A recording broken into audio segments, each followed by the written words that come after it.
มีชายก้อหนึ่งเขาเป็นผู้มักมีอายุไล่60เขาคัดแห้งตูแห้งเจอเฮ็ดนาการหาเงินเฮ็ดนาดีการงานตูเก่าจอมรวยสนเจอลองดีลองให้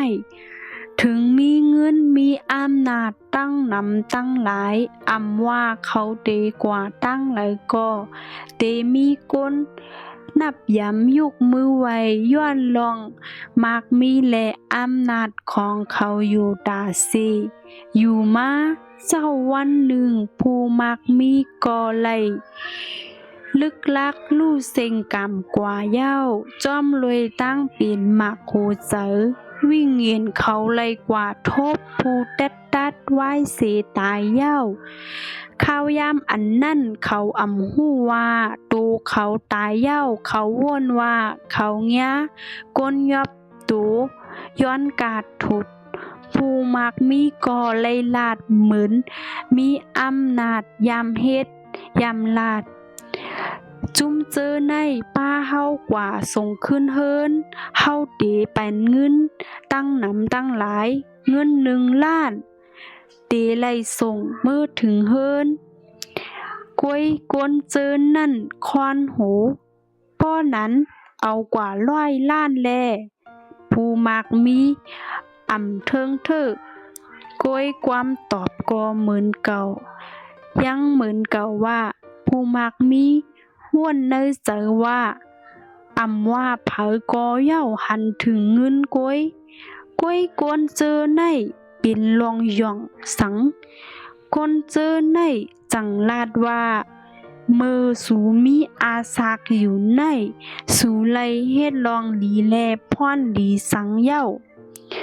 ย้อนมือเหลียวสู่เจอผู้มักมีเย้าสู่เป็นวิ่งเงินอันเหลวกวยผู้มักมีมือไหลยินจึงนั้นเย้าตกเจอยินหู้มองเจอเต้พังหางยามเฮ็ดมาตั้งหมดเตเนมาเป็นพังห่างอันยามเอาเป้ก้นผานอันยามก้นสนก้นเหตุการณ์ทั้งหมดทั้งสิ่งอันยามหยอกแหลนปืนกูลองอันเป็นมาจอมเลยลองหันปุ่นสนโตผู้ตัดจองลาดว่าเกาเตสงเจ้ากว่าจอมพรอันยามไลเฮ็ดมาไหว้เสตายเย้าเงินเปีย1 กวยก็เอากว่าจับโตไลเอากว่าไล่พรดีพรซ่าอันยามเฮ็ดมาเมื่อมีจัดปานอยู่ในกวยการเกิดมาเหตุการณ์หาเงินเจอลองพิษกวยอันถูกหลีเฮ็ดยังถูกหลีเฮ็ดก่อนกวยอย่าลืมป้วนพรวดกรรมอันเตซับโตกว่ามือมดล้มถอยเจอเย้าในเป็นตอนสอนอันหนึ่งว่ามือเฮามีลมถอยเจออยู่ในอันมีกาคันเหลือเสียเงินคำก็เป็นลองหลีอันเฮายามเฮ็ดมาเย้าลองดีซ้ำเป็นสังหลายพอง1เป็นลองดีอันเอาเป้ปุนเผอเลยเป้กินเผอหมับเมอเผอนั่นเย้า2เฮ็ดเฮาเผอไล่หลุดไม่ย้อนเฮา3กว่านี้ตั้งพิษปืน4เฮ็ดเฮาปืนห้องให้ย้อนเฮาแลตุกน้ำตาย้อนเฮาว่าเตเป็นความลาดหรือลองเฮ็ดสร้างเฮาก่อเย้า5มีตั้งเสื้อดีเนือลองตั้งตุกปืนหากคอในเป็นปึงแตกมัน